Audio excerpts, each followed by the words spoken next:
ইসলামের অন্যতম গুরুত্বপূর্ণ একটা ইবাদত হলো কোরবানি। আর এই কোরবানি আমাদের দোরগোড়ায় উপস্থিত। আমরা অনেকে ইনশাআল্লাহ আল্লাহর নির্দেশ পালনার্থে কোরবানি করব। আল্লাহ বলেছেন, ফসল্লি লিরাব্বিকা ওয়ানহার,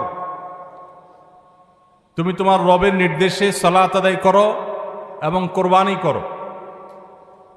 এই কোরবানির ইবাদত এমন একটি ইবাদত, এই ইবাদতের প্রতি আমাদের দেশের মানুষের আগ্রহ অন্যান্য ইবাদতের তুলনায় একটু বেশি। আলহামদুলিল্লাহ, তুলনামূলকভাবে অন্য অনেক ইবাদতের চাইতে কোরবানি করার ব্যাপারে আমাদের আগ্রহ একটু বেশি। এটার বিশেষ কারণ আছে।